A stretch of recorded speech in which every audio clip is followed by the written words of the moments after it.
Shalom saudara-saudariku yang terkasih dalam nama Tuhan kita Yesus Kristus. Pada kesempatan kali ini kita akan belajar firman Tuhan dari Lukas 7 ayat 36 sampai ayat yang ke-50 yang menceritakan tentang sebuah pertemuan yang sangat indah dan sangat berkesan dari seorang perempuan berdosa dengan Tuhan Yesus. Dan dari pertemuan ini yang merubah kehidupan perempuan berdosa menjadi jauh lebih baik dari sebelumnya. Saya juga ingin merasa diterima. Itulah tema yang akan kita bahas pada kesempatan kali ini. Setiap kita pasti merindukan agar kita bisa diterima oleh orang lain yang ada di sekeliling kita. Baik itu ketika kita berada di keluarga, ketika kita berada di tengah lingkungan sekolah, pekerjaan, dan sebagainya. Kita tidak pernah berharap ketika kita berada di suatu tempat, kita akan mendapatkan penolakan. Karena kita tahu, jika kita ditolak, maka itu akan menyakitkan hati kita. Sama seperti perempuan berdosa ini. Dia tidak pernah merasa diterima oleh orang-orang yang ada di sekelilingnya. Baik itu mereka yang sudah mendengar dan mengetahui dengan jelas kehidupannya, juga bagi mereka yang hanya sekedar tahu. Karena semua orang mengetahui bahwa kehidupan perempuan berdosa ini sangat tidak baik, karena dia terus melakukan pelacuran dengan laki-laki. Saudara-saudariku yang terkasih dalam nama Tuhan kita Yesus Kristus, perempuan berdosa ini karena merasa bahwa dia tidak bisa diterima oleh orang lain. Dia merasa bahwa hidupnya tidak lagi berguna.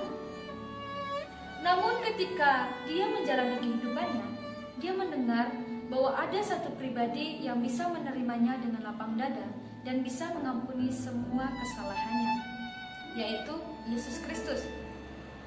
Ketika dia mendengar bahwa Yesus ada di rumah Simon orang Farisi, dia mempersiapkan hatinya untuk datang kepada Yesus. Dia juga membawa minyak agar dia bisa melakukan yang terbaik bagi Yesus, supaya dia bisa diterima. Ketika dia datang di rumah orang Farisi yang bernama Simon ini, dia datang dengan penuh penyesalan yang ditandai dengan tangisan karena dia tahu kehidupannya yang buruk. Dia datang tanpa berpikir panjang. Dia tidak lagi peduli dengan orang-orang yang ada di sekelilingnya. Dia tidak lagi peduli dengan perkataan mereka. Yang dia tahu, dia harus melakukan yang terbaik agar dia bisa diterima oleh Yesus.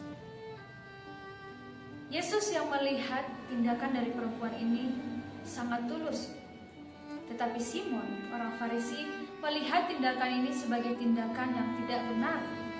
Karena menurut tradisi, seorang perempuan berdosa tidak boleh datang dan mendekati seorang nabi, apalagi harus menjamahnya. Sehingga Simon bertanya, jika Yesus adalah seorang nabi, maka dia tahu dengan benar siapa perempuan ini, dan pastinya dia harus mengusir perempuan ini dari sisinya. Pemikiran ini diketahui oleh Yesus, dan Yesus pun ingin merubah pola pikir mereka yang salah. Yesus ingin agar semua mereka menerima seorang perempuan berdosa ini sebagai manusia yang layak untuk dihargai, sebagai seorang manusia ciptaan Tuhan yang sangat mulia, yang pantas untuk dikasihi oleh mereka. Yesus memulai percakapannya dengan memberikan sebuah perumpamaan, yaitu jika ada dua orang yang datang kepada seorang yang kaya dan berhutang kepadanya, yang seorang 500 dinar dan yang seorang 50 dinar. Dan karena kekurangan dan keterbatasan mereka, mereka tidak mampu membayar hutang-hutang mereka.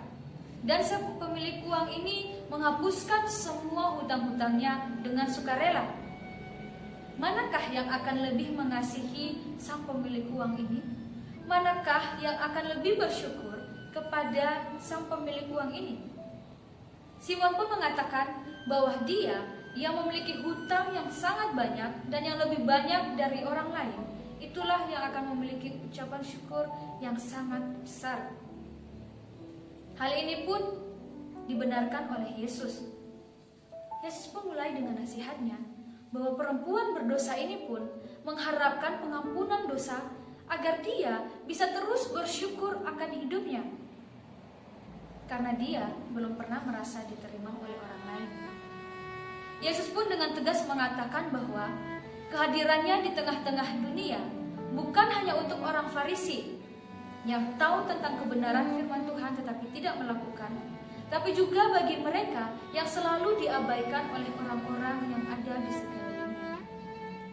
Sehingga setelah perempuan ini selesai melakukan yang terbaik bagi Yesus, Yesus pun berkata agar dia menjalani kehidupannya sebagaimana biasanya dengan lebih baik lagi. Dia juga mengatakan bahwa dosa-dosa perempuan ini telah diampuni. Saudara-saudariku yang terkasih dalam nama Tuhan kita Yesus Kristus, kita tahu bahwa ketika kita ditolak, itu akan menyakitkan hati kita. Namun terkadang tanpa kita sadari, kita pun sudah pernah menolak orang-orang yang ada di sekeliling kita karena kita melihat status sosialnya, jabatannya, kehidupan masa lalunya, dan sebagainya.